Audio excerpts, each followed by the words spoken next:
Hello, Magic lovers. And I guess people who like to watch card reveal streams. Hey, my name's Eric. I'm here to do a card reveal stream for Ikoria.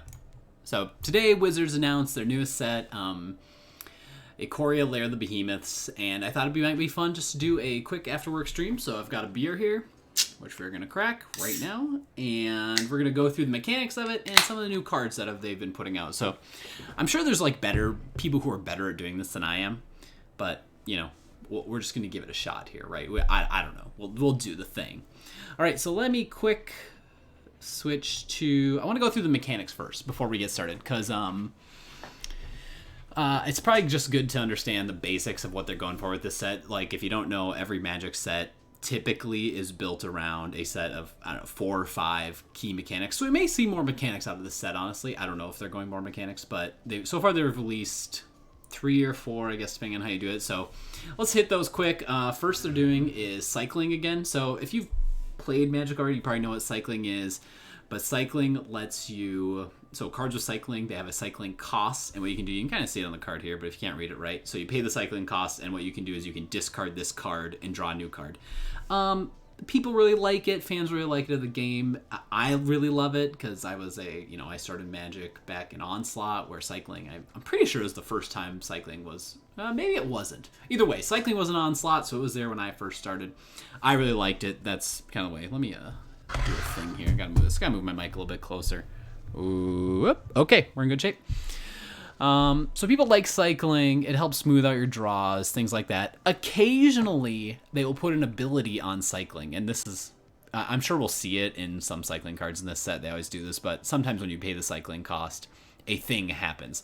So we can even see here on this card, right? So whenever you cycle another card, Dinosaur deals 1 damage to each opponent, right? So sometimes they'll build mechanics around cycling itself. Not too exciting. People like cycling, but it's here, not a new set. Another mechanic, keyword counters. So what they're going for in Ikoria is like a monster set, and so what they've done is basically said, well, you can build your own monster. And so now there's going to be counters that will apply keywords to can apply a keyword to a creature. So like, for instance, there will be trample, and we'll scroll down here, right? We can see here. We'll make this, can I make this big? Not very easily, but you can see here, right? Like a menace counter, first strike, hexproof, lifelink, +1/+1 reach, vigilance. There's a whole bunch. Flying, trample, all kinds of good stuff. Things and it looks like they're printing counters to go with it. I think this is a kind of good idea, although I do worry a little bit about how easy will it be to give counters to things. So, right, the hexproof counter is an insanely valuable counter, right? Is this just an amazing counter? Super nice. Lifelink would be sometimes good, but we'll see in certain cards that I haven't seen a ton of cards that use the counters yet, but I'm sure it'll be a big thing. So, pretty neat mechanic. I think it's flavorful for what they're trying to do. But again, I'll be on the watch for how easy it is to get hexproof counters, because that's going to be such a pain. Such a pain. Next mechanic, Mutate. Mutate is a mechanic that, for me personally, I think it's going to be really fun in Arena, but it's a mechanic that when I think about playing Commander or with my wife or friends, it's a mechanic that like is the thing at the table where, let's say I put some Mutate creatures in a deck, they're going to be like, For people who don't play a lot of Magic, they're going to be like, I don't really understand how this works. So what Mutate does is, so if you have a non-human creature on the board, you have this creature in your hand, let's say you have a non-human creature on the board, you can pay the Mutate cost, and then you can basically put this creature on top of or underneath the creature you're targeting, and it's going to get the text that it has here. So if we go down here, we can see, here's some examples, right? So... actually 2 examples. So here's one, right? Cloud Piercer. In this case, a card Cloud Piercer is mutated on top of the Mosscoat Goriac. And so now if I mutate Cloud Piercer onto this, I get the ability of Cloud Piercer, so it has reach and this other ability, and it also has vigilance. Let's see. But it does not add the stats together. I'm pretty certain you get the stats for only what's on top. Let me see. So let's see what it says here. That creature will have all the characteristics of the top card and will also have the abilities of the card underneath. So it doesn't add the stats together. You only get the stats for the top card. So if I play Cloud Piercer, I mutate Cloud Piercer, right? And I can choose either. I can put it underneath or on top of. But generally, right, you're probably going to put it on top. Or, well, you're going to put whatever the bigger creature is on top and then add these abilities. Seems like a neat mechanic. I don't know. It looks like they're printing some cards that are going to do some things like trigger off mutates. Not too surprising. I fully expect, because this has been something they've been doing in the other sets as well. So if you remember, like M20 had the elemental synergy, and you had a little puppy came to visit me. You had what is that stupid card? Whatever you had. There was an elemental that when you played other elementals, you got to look at a card, and if it was land, put into play. If not, basically it was when you play an elemental, draw a card. And then we got the next set, which was hi little dog.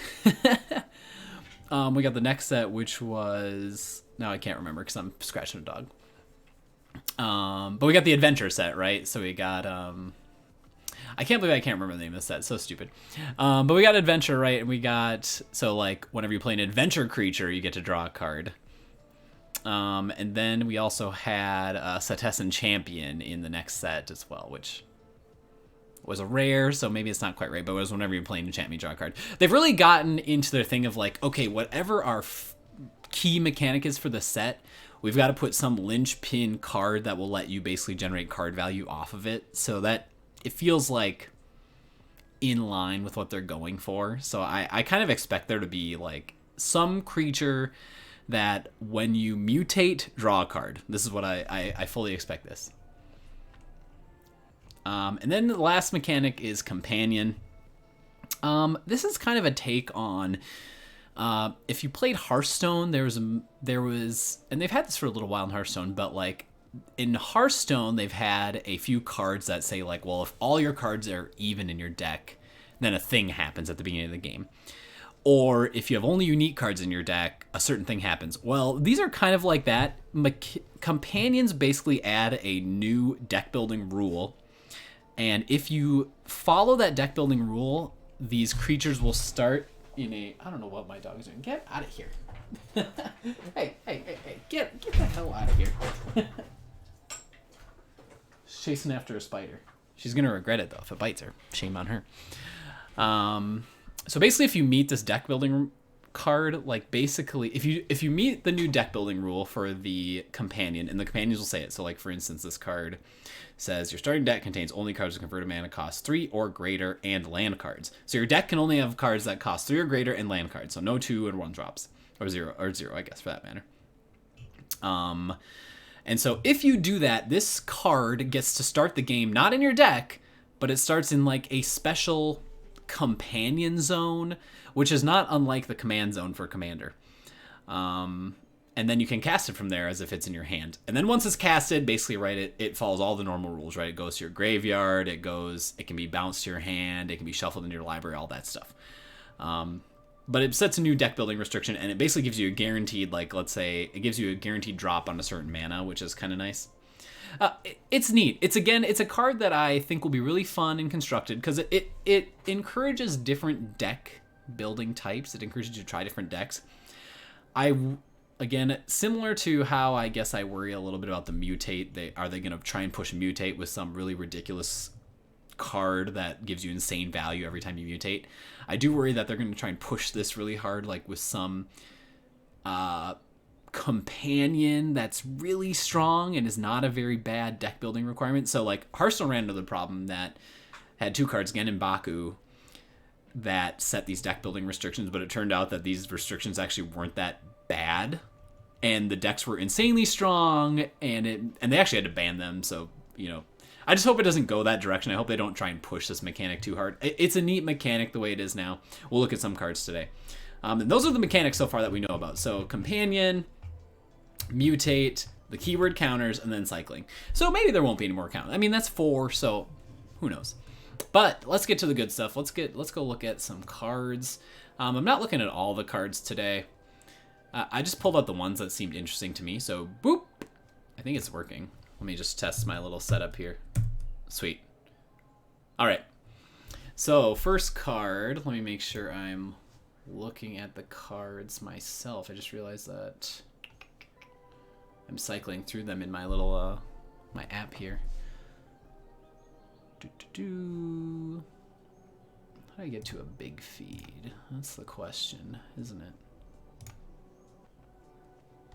Not that. Oh, I got it figured out. I got it figured out, guys. Don't worry. All right. First card, and what I did here was I've actually pulled all the meta decks, meta archetypes that are in play right now, so we can kind of look at any one of these and just kind of try to analyze and see what would this fit in.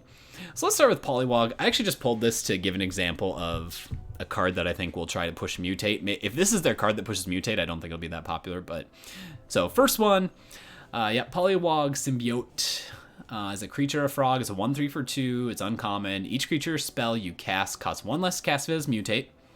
So now, does this reduce the Mutate cost as well, or does it just or does it just reduce the Mutate cost? Because right, Mutate creatures, you can play them as a creature themselves, or you can pay the Mutate and kind of mutate them on to another creature.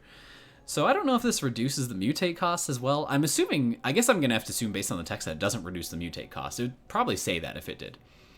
And then whenever you cast a creature spell, if it has Mutate, draw a card, then discard a card.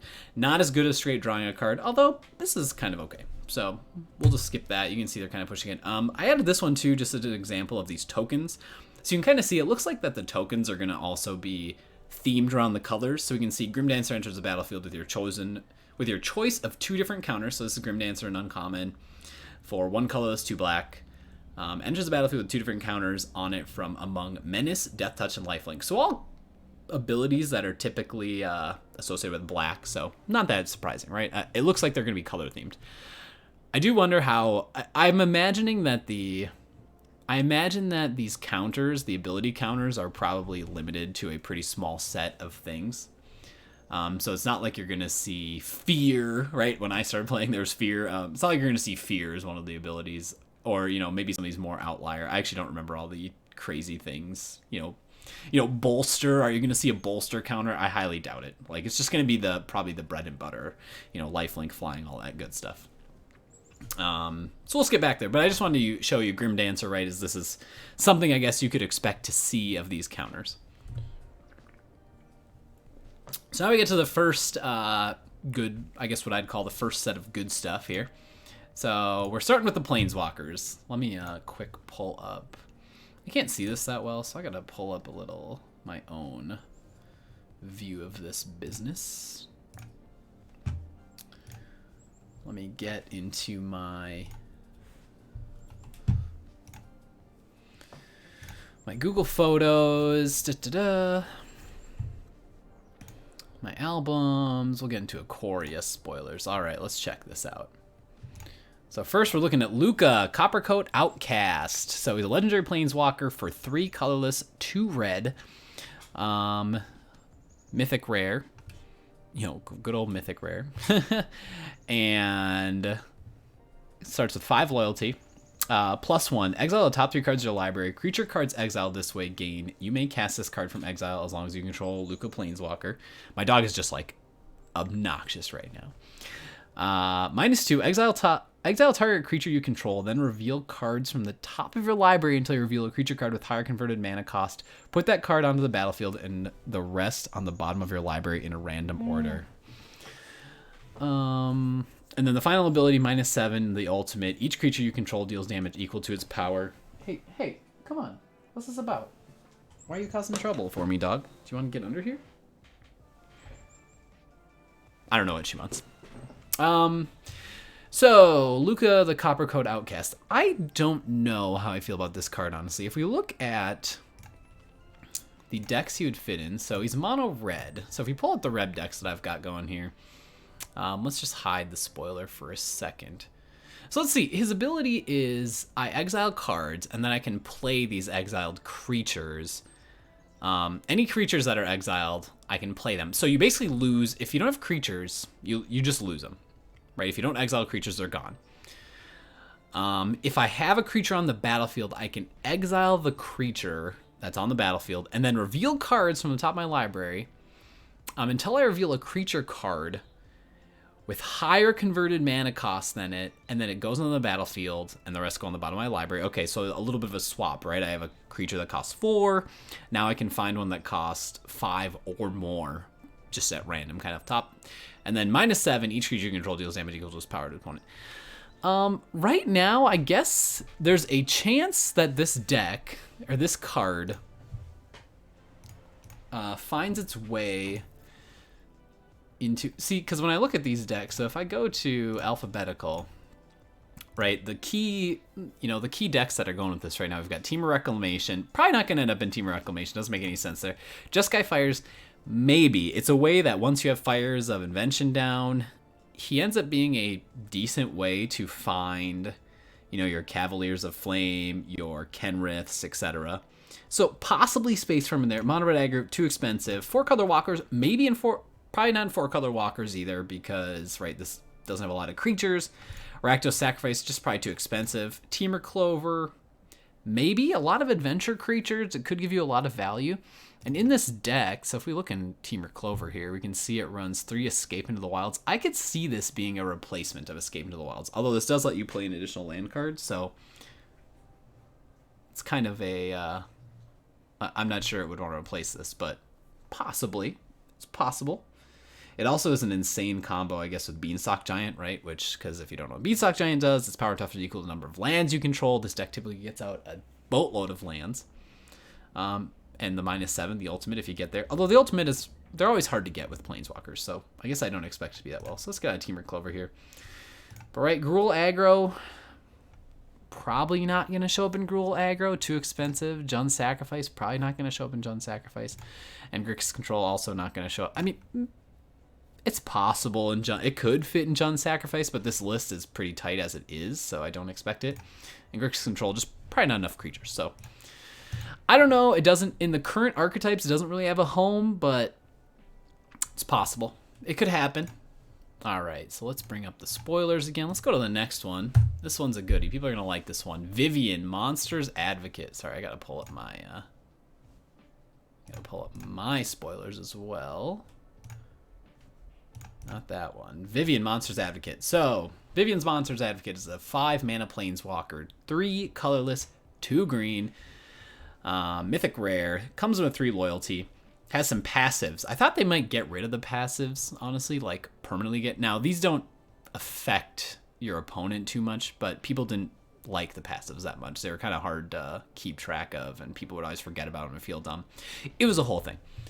Vivian Monsters Advocate, though, the passive, you may look at the top card of your library at any time, and then you may cast creature spells from the top of your library. So a nice ability. I mean, yeah, typically I haven't found these to be that valuable, but it is like having an extra card in your hand. That's nice, and it, it's fine.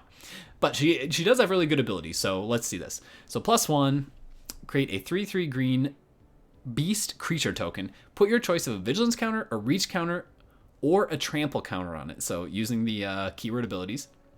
And then -2, so important to note, you can do this right when it comes into play. When you cast your next creature spell this turn, search your library for a creature card with lesser converted mana cost, put it onto the battlefield, and shuffle your library. This is insane, an insane ability. Now, to be fair, right, she's 5 mana. You're probably not going to be playing the -2, right? Because the odds of you playing another creature after you play her, not that likely. So let's go hit up our meta decks. Let's go hit up our meta archetypes, see what we got cooking. So if we get rid of red, we just look at green decks here. Let's hide our spoiler again. So in the tier 1s are these 2 ramp decks that use Uro. They're Sultai decks, right? Sultai ramp decks. I could actually see these decks running it. So if we look at like the Bant ramp, these decks typically get out an insane amount of mana, right? Using Growth Spiral, Uro, and Nissa. And then, now maybe the problem is there's not enough creatures, right? So I don't see a lot of creatures in this deck. So maybe that's actually not that good, although she is just a good value. I mean, she's not better than Nissa. This is part of the problem, and this is probably why she creates a 3/3, right? But Nissa turns a land into a 3/3, and Vivian creates a 3/3 that gets plus. So this is kind of an interesting card. I don't think it has a place in these ramp decks, unfortunately, right? Because if I played so looking at some of these cards that we've got on the side here, right? Like, so let's say I play, like, what creature would I play that would get me another creature, right? A Dream Trawler would cascade me into not a creature, maybe an Uro. Like, it would find me an Uro, possibly. That's kind of an interesting, that is actually kind of interesting, though. Because you could play a Dream Trawler, it would find you an Uro. You play an Uro, it finds you nothing. Let's go check out, if we look at the Sultai ramp, this gets a little bit more interesting because we get, we have Polliwog, which can find me an Uro. That's kind of neat. Although they only run 2 Polliwog, so that's, you'd play a Cavalier, finds you Polliwog, or an Atrice. Actually, so this, I think Sultai actually has some more options here with this card. I don't know if it would play it, but it has some more options. Probably the best candidate, though, is going to be like a mono green Stompy list. Just big green stuff. It's like in a list like this, we've got Questing Beast. We play a Questing Beast, can find a Yorvo. I mean, right, if you play a Questing Beast, you're basically happy to get the Yorvo. You're happy to get the Lovestruck Beast. You probably would prefer not to get some of these 2 and 1 drops, but you'd be fine getting them, right? This is scary to get. So I guess I see it more in like a beastie control-y deck, but in some of the more popular decks, the tier 1 decks, like, sorry, I should hide this again.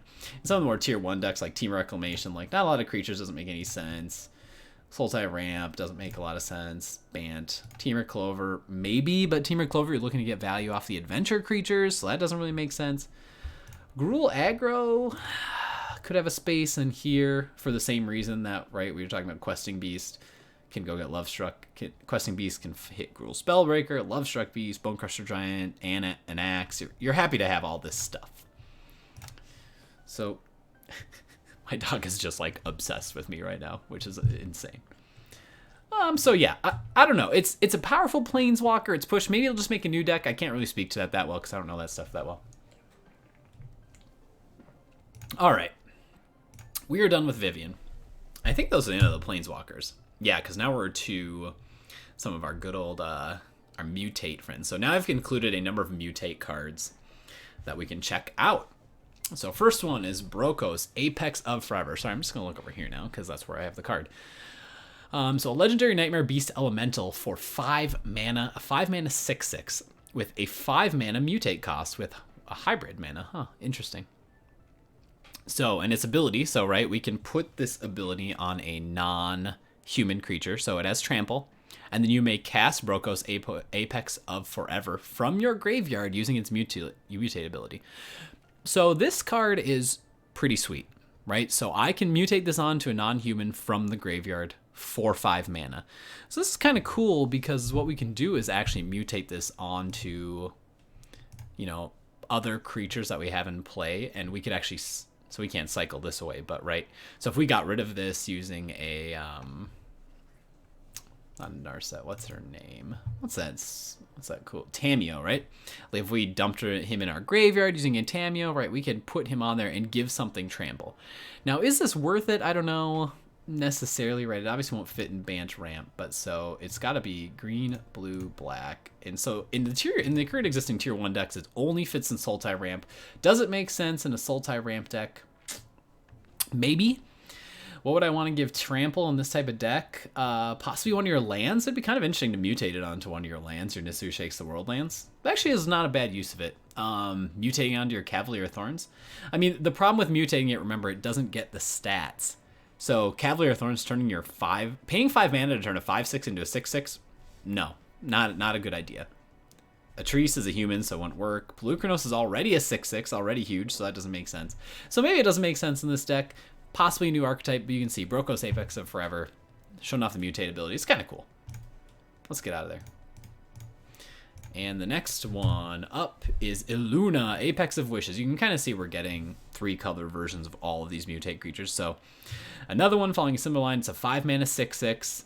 Has a mutate for 6 this time. Probably because, right, you can see its ability, Flying Trample. Whenever this creature mutates, exile a card from the top of your library until you exile a non-land permanent card. Put that card onto the battlefield or into your hand. So, interesting ability, right? So we've got a Teamer themed one, so green, red, blue. Might fit into a couple of decks, couple of meta decks here we've got. So we've got Teamer Reclamation and Teamer Clover. Cool thing about this is when this mutates, right, we get to exile cards and either put it into the battlefield. So let's hide this again. We get to either put it into the battlefield or put it into our hand. So we don't get punished for, neither of these decks necessarily get punished for finding something. So for example, Yuki, get out of here. So we don't get punished really for putting it, right? So there's a number of cards that I'd be happy to just put in my hand, right? So obviously if we hit any of our spells, we can put the negate in our hand or scorching, all of this stuff. Nightpack Amp, but then there's a number of cards obviously in this deck we'd be happy to put on the battlefield, right? A Nightpack Ambusher, a Wilderness Reclamation, you know, this into our hand, all that's all great stuff, right? Same thing with Teamer Clover, right? We've got a number of permanents. We'd be happy to put a Lucky Clover onto the battlefield. Edgewell include Innkeeper, whatever. But if we hit our Fey of Wishes, right, we can choose to put it into our hand instead, right? Because we might want to go find a card off our sideboard. That'd be the whole point. So I actually think this card will fit pretty nicely into the existing Tier 1 decks. Or I shouldn't say Tier 1 decks, but the meta decks that are Teamer. Now, whether it will, because it's got to be better, obviously, than the existing card in those decks, I don't know if it's going to make it, but it's neat. For 6 mana to... I mean, these decks don't have a problem with mana, so 6 mana is cheap. And to give existing creatures that you have now flying and trample, make it a 6/6 flying trample, right? Imagine, so going to... Sorry, we'll go back into Teamer Clover, but... Right, imagine your Brazen Borrower, like, suddenly becoming a... You know, a 6/6, right? It's pretty good. I actually don't know. You know what something is... Can I mutate? No, I should be able to mutate. I can mutate onto any... So I want to make sure that I can mutate. Every creature card with mutate gives you 2 ways to cast a spell. When you cast a creature spell for its mutate cost, a few things change about how first you pay the mutate cost. Okay. Target a non-human you own.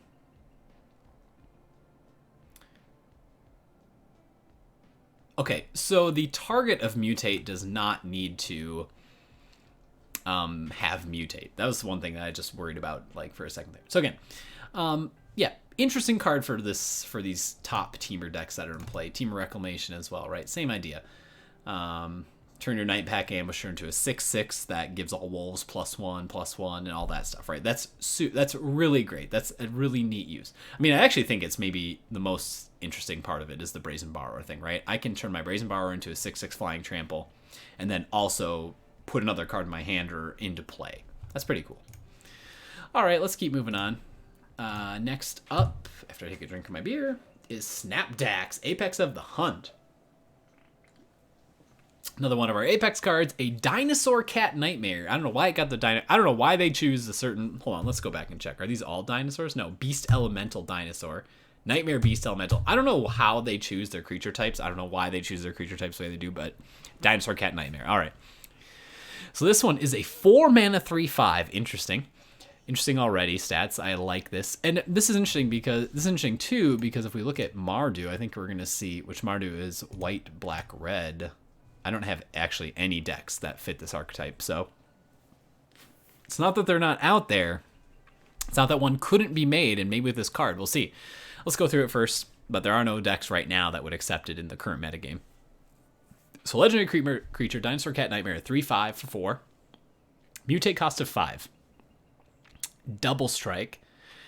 Whenever this creature mutates, it deals 4 damage to target creature or planeswalker and opponent controls, and you gain 4 life. So this card is pretty good, I think. We'll see what I like. Okay, here's what I like about it.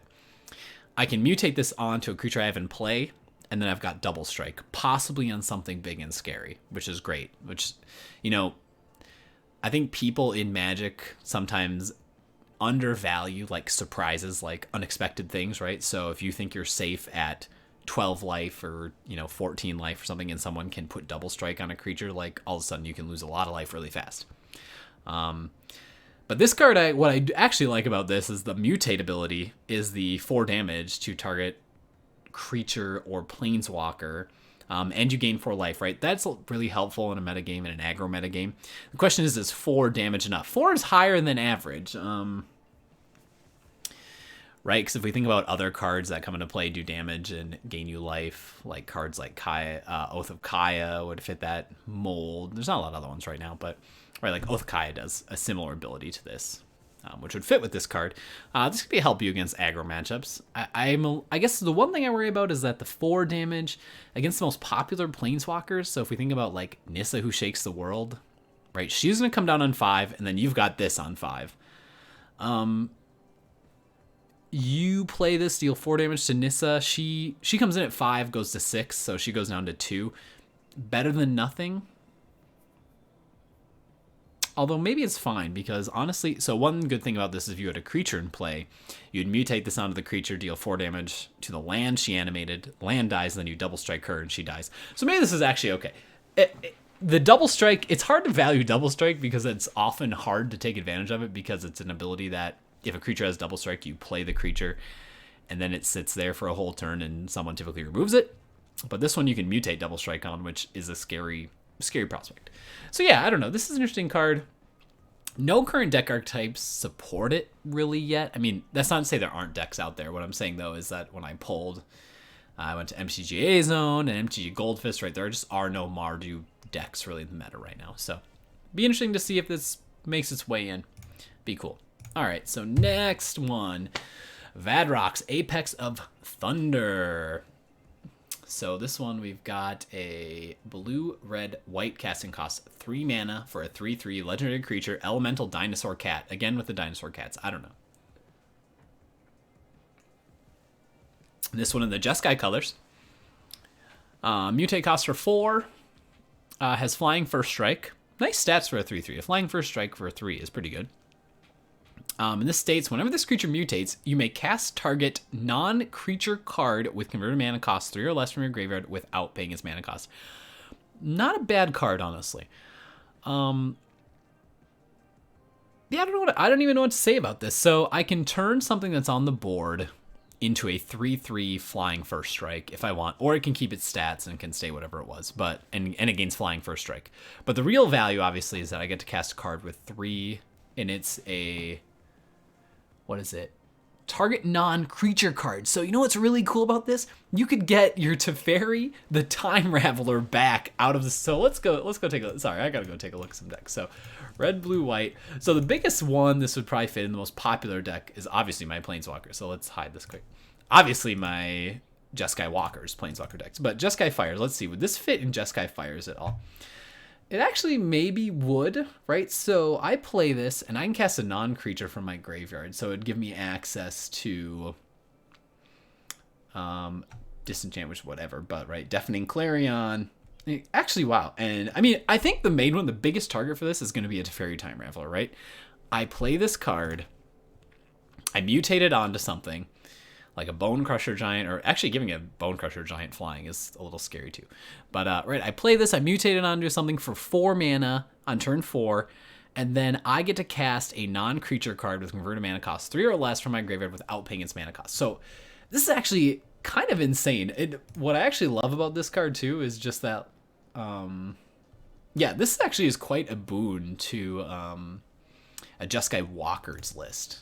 Like, so if I go into the Jeskai Walkers list I've been playing, right, I've got a ton of 3-mana Planeswalkers. We've got Muyan Ling. Oops, let me scooch this over a sec, right?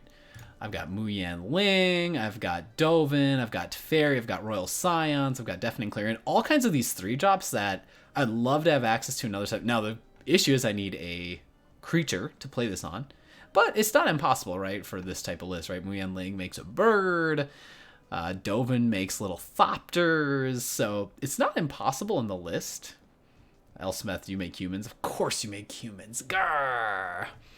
But yeah, so far I think this is the most useful one of these useful apexes so far. These Mutex apexes, and mostly again because it can get Teferi back from your graveyard into play. That is insanely powerful because Teferi is insanely powerful, and this is going to annoy people so bad to have this card just popping back in.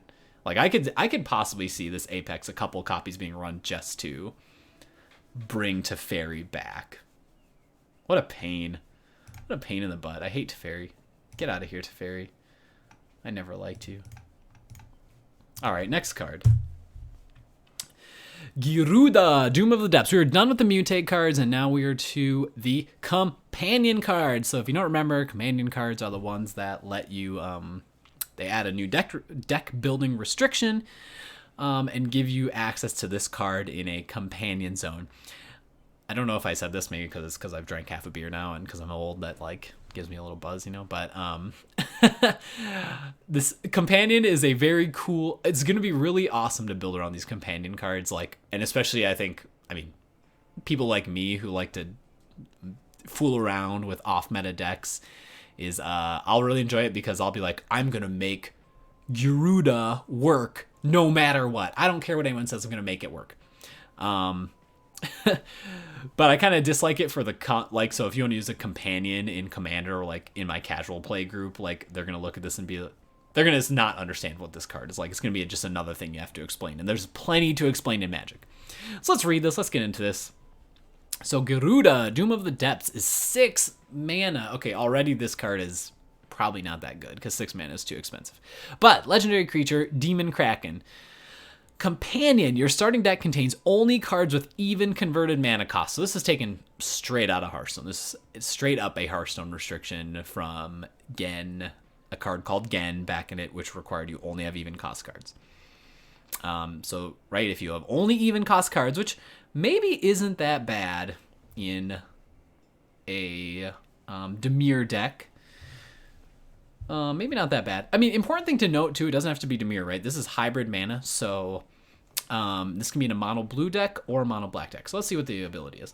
When Gyruda enters the battlefield, each player puts the top 4 cards of their library into their graveyard. Put a creature card with an even converted mana cost from among those cards onto the battlefield under your control. I don't know. What I like... Okay, let me say what I like about it. I like that, right, I could run this with all my even cards. And what's going to happen is I actually can just run a ton of control cards in my deck at 2 and 4 mana.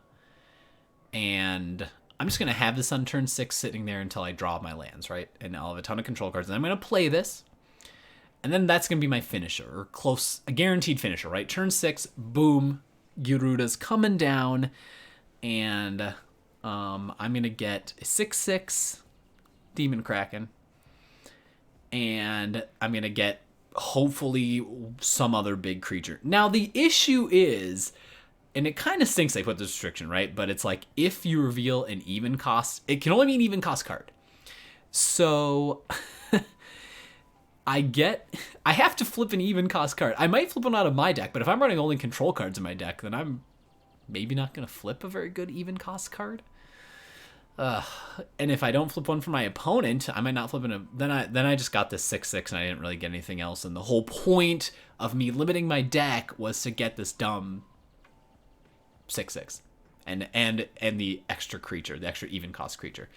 So I kind of wish it just gave you any creature, but what can you do? You do lose access to some pretty good cards. Let's see what we got here. Let's hide this. Oops, that's not the card I wanted. Let's hide this. So if we look at blue and black, and we just say 3, 1, 5, 7. And let's say rare, mythic, rare. Let's see what we lose access to here. So you lose access to Brazen Borrower. That's kind of a big loss, in my opinion. Tempest Djinn, you are rotated out. So we don't want this. Let me filter this out here. We just want we just want things that are in standard right now. So you lose Brazen Borrower, you lose the Cavaliers. That's kind of a bummer. You don't even get the Deer Kraken, which is on flavor. You lose Agent of Treachery. You actually don't lose that much stuff from blue. You lose Gadwick, which is a good card, so that kind of stinks. You lose Knight of the Ebon Legion, which is strong, which I could see being... You lose Murderous Rider, that's a huge loss. Treacherous Blessing is, I mean, not great, but, you know, it's strong. It's a strong card. You lose Timurant Calls the Dead, you lose Cavalier, you lose Woe Strider, Massacre Girl. Jeez Louise, you lose a lot of cards, honestly. Kind of stinks for that reason. Use Thief, which is, not the best card. You lose Knight, Ashiok, you lose Under the God Eternals. A lot of played cards in blue and black. Like, there's a lot of cards you would play in blue and black that you just don't have access to because of this restriction. So, I don't know. I don't love it, but it'll be neat to build around at some point. Maybe in Historic, it could be better. There's probably some other options in Historic. Next, Karuga, the Macro Sage. Oh my God, Yuki, please. Just stop, my dog. She's right here. She can't stop. Krug the Macro Sage, a 5-mana rare legendary creature dinosaur hippo with companion. Your starting deck contains only cards with converted mana costs 3 or greater and land cards. Okay, we looked at this one earlier. And then the ability is, so this is what we're paying for. When Karuga the Macro Sage enters the battlefield, draw a card for each other permanent you control with converted mana costs 3 or greater. For each other permanent you control with converted mana costs 3 or greater. This card could end up being good. I don't think it's very good now. So let's look at the main decks here. So it's high. So again, important to remember, it's hybrid mana cost. So it could be mono green or mono blue. Now, there really aren't any mono blue decks in Standard right now.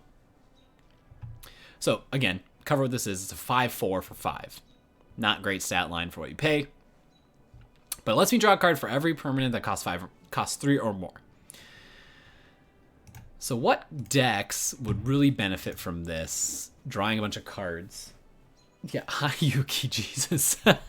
So what decks would benefit from this by losing their 1 and 2 drops? I actually don't think there's any. So, right, you lose Ether Gust, you lose Dovin's Veto, lose Growth Spiral. Not amazing. So neither of these ramp decks I don't think would ever give up Growth Spiral for something like this.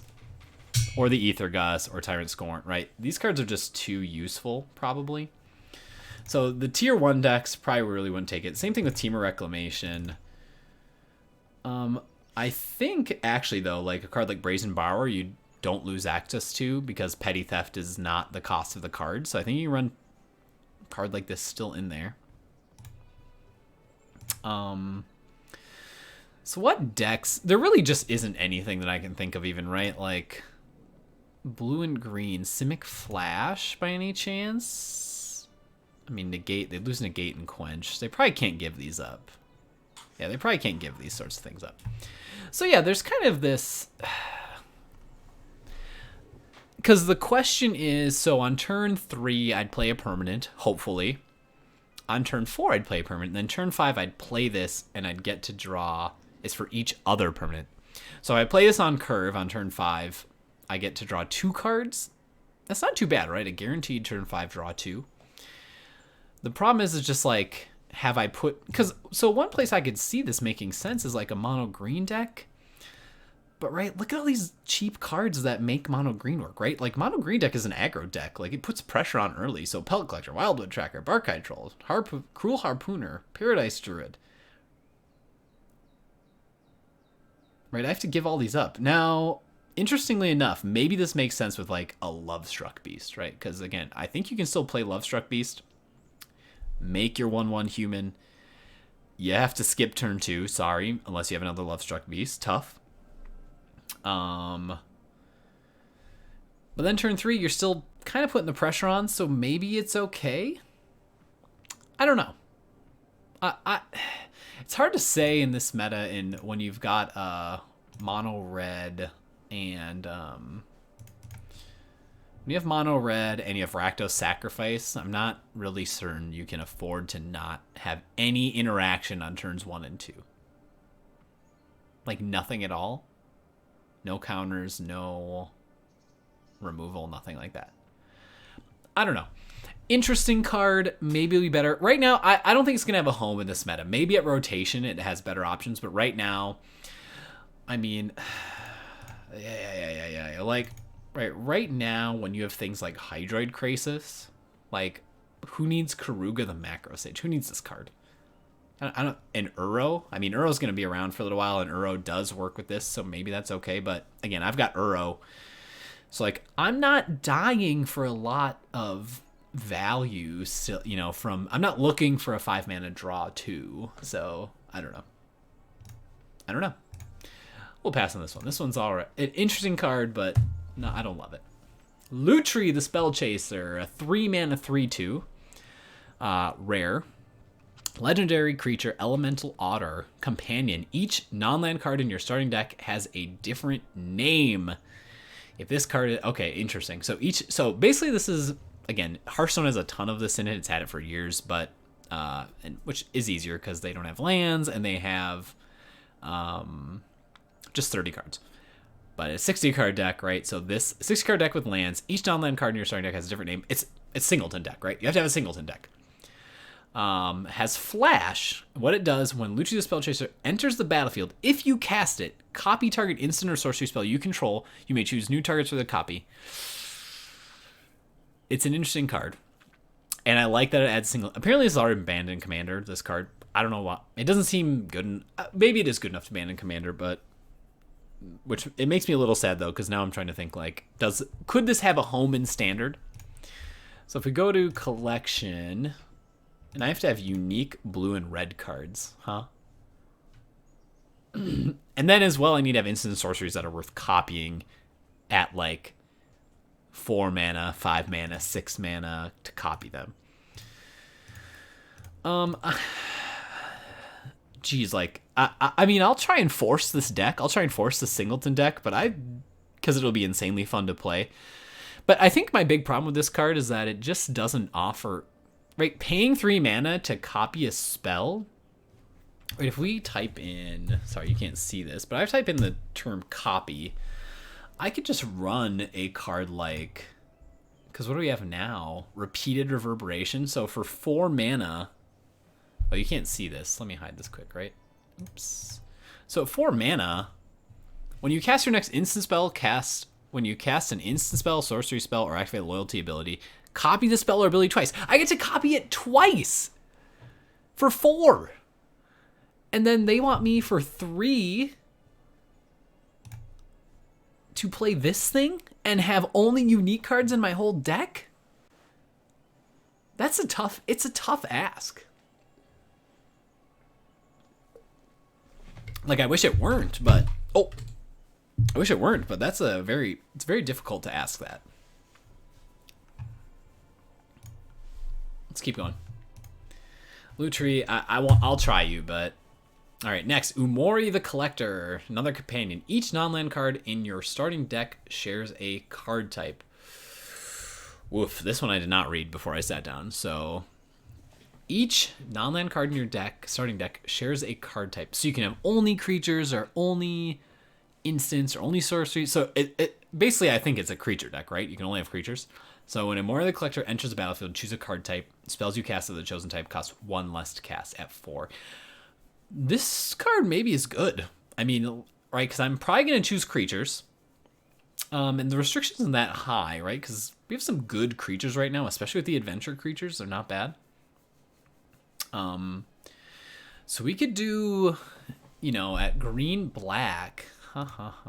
So let's check this out. So, right, I would choose creatures. I think that's what everyone would choose. I don't know how you could do sorceries or anything like that. That sounds insane.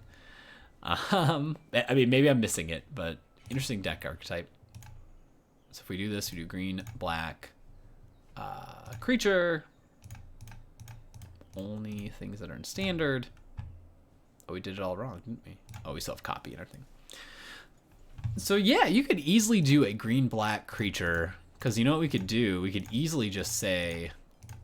I'm looking at all this black stuff. I don't care about that. What I care about is, like, I could easily put in... Right, like Gilded Goose and some other ramp cards, like a Growth Chamber. Even Growth Chamber Guardian would fit, but Leaf Kindred. Put in some ramp, and then after that, I'm, on turn 4, after I play this, right? Turn 3, I could still play Yorvo. And remember, this is hybrid mana, right? So I can have this in... This card is actually amazing in mono green, I think. Mono green Stompy.